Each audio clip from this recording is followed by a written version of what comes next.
East. Very much, Mr. Speaker. I'm pleased to rise in this House to support the motion tabled by my colleague, the member from Rosemont-Le Petit. The motion calls on the government to close the loopholes on tax havens and to crack down on tax evasions. And why is this motion so important? Decade after decade, vital public services are left underfunded, ignored, or are even cancelled. For far too often, the justification for the inaction or cuts in programming is that we can't afford it. Oddly enough, the affordability question is only asked when we're talking about investments in support of social programs. It never seems to get asked when it comes to providing lucrative tax credits to the wealthy, or the continuing slashing of corporate taxes, or maintaining costly and inefficient tax expenditures that only applies to the highest earners in the country. Mr. Speaker, successive governments, Liberals, Conservatives, Liberals, alternating, have chosen to allow for these oh-so-splendid tax loopholes that benefit Canada's wealthiest to continue. For the Liberals and Conservatives, these tax giveaways for the elites are never questioned. For them, it's a standard practice. Why? Because it is in their DNA. Election cycle after election cycle is the same old story. And even when they pretend that is an issue that they're concerned about and that they campaign on clamping down on these ludicrous tax loopholes, for example, as even written in the Liberals' platform, then after the election, boom, it's as though someone just waved the magic wand and that promise just disappears, gone. Take for the most recent elections, Mr. Speaker. The Liberals thought that the employee stock option deduction was disproportionately benefiting the very wealthiest Canadians at the expense of everyone else. And of course, they are right about that, Mr. Speaker. During the election, the Liberals specifically noted in both of their 2011 and 2015 platforms that 8,000 very high-income Canadians are deducting an average of $400,000 from taxable incomes through these stock options.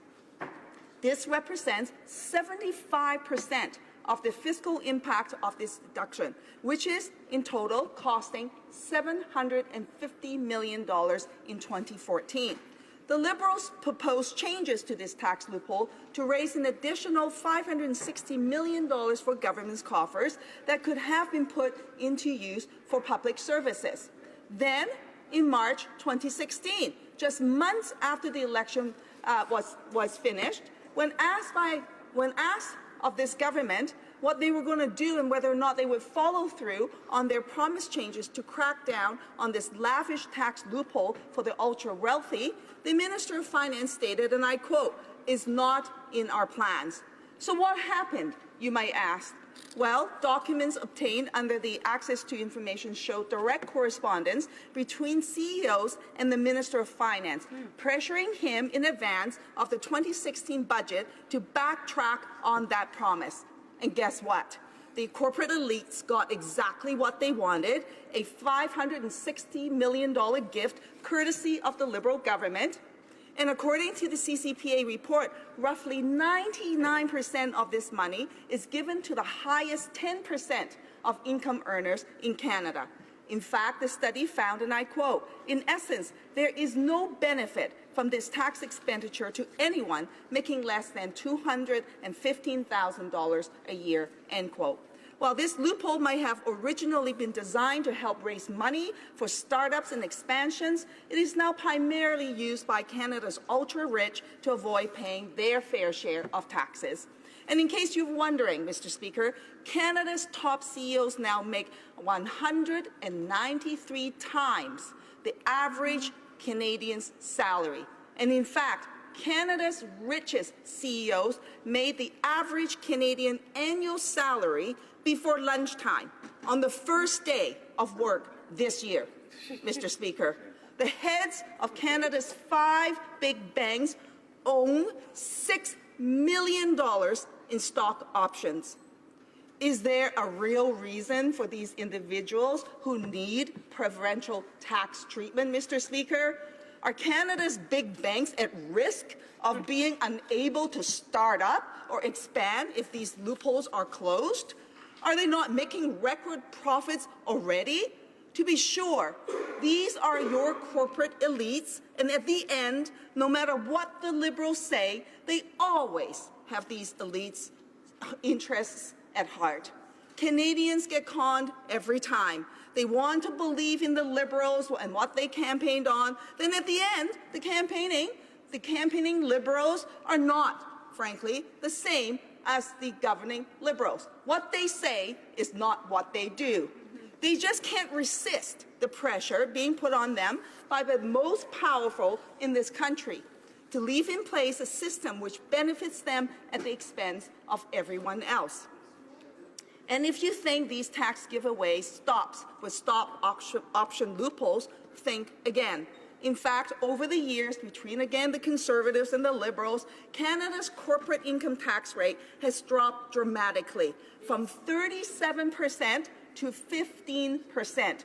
You heard me right, Mr. Speaker. That's a 22-point drop, Mr. Speaker. The Parliamentary Budget Office found that the former Conservative government's corporate tax giveaways cost taxpayers an additional $12 billion every year. That's $12 billion, not $12, not $1,200, but $12 billion. And if that's not enough already, recent international headlines such as the Panama Papers and the Canadian-born KPMG tax haven scandal, amongst others, show the wealthiest and corporations are increasingly turning to aggressive tax avoidance measures through the use of shell corporations and offshore accounts in tax havens to avoid paying their fair share of taxes. It is estimated that Canadian corporations alone stashed almost $40 billion in 2015 in the top 10 tax haven destinations. From 1988 to 2001, Canadians' direct investment in Barbados, a top tax haven destination, increased from $628 million to $23.3 billion, a 3,600% increase. The increasing using of these tax havens means Canadian taxpayers are losing $7 billion in taxes each year. Yep, that's $7 billion that Canadians will never see invested in much-needed infrastructure programs for hardworking Canadians. And it doesn't stop there. Another big tax giveaway is the dividend grows up and tax credit. This measure costs taxpayers $4.1 billion per year. And by the way, 91% of this money goes to the top 10% of income earners, and roughly 50% of that actually goes to the top 1%. And don't forget, the foreign tax credit that comes with a price tag of $740 million per year. And according to the CCPA recent study, if you add up all these measures that benefit mostly the wealthy, in 2011 alone, that's more than $100 billion in foregone revenue. That's money that could be invested in critical programs for Canadians. And what are some of those critical programs?